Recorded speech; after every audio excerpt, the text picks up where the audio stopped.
শখ করে বারান্দায় কিছু গাছ লাগিয়েছিলাম। আজকে সেই গাছগুলো থেকে সবজি প্রথমবার তুলে রান্না করলাম। রান্না করার মতো তেমন সবজি ছিল না, গাছে কয়েকটা করলা ছিল, তো সেগুলোই উঠিয়ে নিলাম। এই যে 3টা করলা, এই 3টা করলা দিয়ে একটা তরকারি রান্না করা হবে। কিছু পুঁইশাকের ডালও লাগিয়েছিলাম, একদিন তো পুঁইশাক তুলে খাওয়া হয়েছে, আজকে আবারও উঠিয়ে নিচ্ছি। এই শাকসবজিগুলো কিন্তু একেবারে সার বিষ মুক্ত, এগুলো রান্না করলে খেতেও ভালো লাগে। বারান্দায় যে শুধু শাকসবজির গাছ লাগিয়েছি তা কিন্তু না, খাঁচা ভর্তি মুরগিও পালন করেছি। গ্রামের বউদের দেখেছি হাঁস মুরগি সবকিছুই তারা পালন করে। আমারও অনেক শখ ছিল গ্রামে একটা বাড়ি করে সেখানে হাঁস মুরগি গরু ছাগল সবকিছুই পালন করব, কিন্তু সেটা তো আর করা হলো না। গ্রামে বাড়ি করেছি ঠিকই, হয়তো থাকার ভাগ্যেই হবে না। দেখেন মুরগিগুলো কত বড় বড় হয়েছে, খাঁচায় কিন্তু খুব সহজেই এভাবে মুরগি পালন করা যায়। যাই হোক, সকালবেলা ঘুম থেকে উঠতে উঠতে দেরি হয়েছে, তাই রান্না বান্নাও করতে পারিনি। আপনাদের ভাইয়া বলছিল আজকে দুপুরে আর রান্না করতে হবে না, আজকে তোমাদেরকে কাচ্চি খাওয়াবো। সে তো বাইরে থেকে আমাদের জন্য কাচ্চি এনেছে, তারপর আমরা দুপুরের খাওয়া দাওয়া করলাম। দুপুরে তো খাওয়া হয়েছে,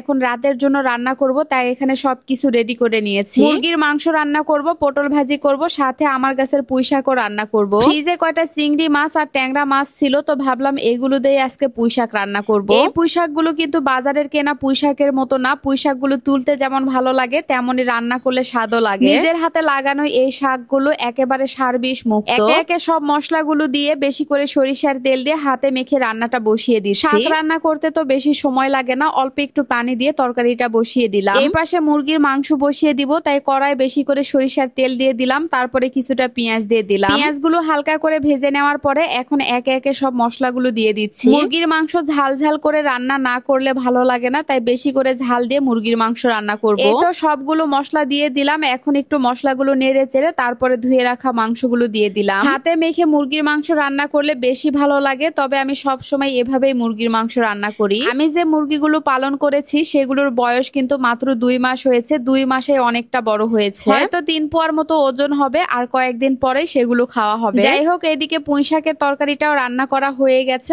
অল্প একটু পুঁইশাক, তাতেই দেখেন একটা তরকারি রান্না করা হয়ে গেল। নিজের হাতে লাগানো শাকসবজি উঠিয়ে এভাবে রান্না করে খাওয়ার আনন্দটাই আসলে আলাদা। গ্রামের মানুষেরা তো সব সময় টাটকা টাটকা শাকসবজি খেতে পারে, কিন্তু আমরা তো পারি না। এভাবে নিজে লাগিয়ে যদি খাওয়া যায় তাহলে বেশ ভালোই হয়। যাই হোক, পুঁইশাক ভাজি উঠিয়ে নেওয়ার পরে এখন পটল ভাজি বসিয়ে দিচ্ছে। আগে থেকে সবকিছু রেডি করা থাকলে রান্না করতে আসলে সময় লাগে না, সবকিছু গুছিয়ে রান্না বান্নাগুলো করা যায় আর তাড়াতাড়িতেই রান্না হয়ে যায়। এই পাশে মুরগির মাংস রান্না করা হয়ে গেছে, একেবারে মাখা মাখা ঝোল রেখে তরকারিটা নামিয়ে নিলাম। পটল ভাজিও প্রায় হয়ে গেছে, নামিয়ে নেওয়ার আগে অল্প একটু পেঁয়াজ দিলাম। পেঁয়াজগুলো পটলের সাথে দিলে খেতে বেশ ভালো লাগে। আমার মতো করে আপনারা কে কে এভাবে পটল ভাজি করেন অবশ্যই কমেন্টস করে জানাবেন। এই তো একে একে সব রান্নাগুলো হয়ে গেল, তারপরে সুন্দর করে টেবিলে সাজিয়ে নিলাম। সন্ধ্যার আগেই রাতের রান্নাগুলো করে নিলাম। যাই হোক, আপনাদের কাছে একটাই অনুরোধ থাকবে, আমার ভিডিওগুলো যদি আপনাদের কাছে ভালো লাগে প্লিজ একটা শেয়ার করতে ভুলবেন না। সবাই ভালো থাকবেন, সুস্থ থাকবেন। আল্লাহ হাফেজ, টাটা।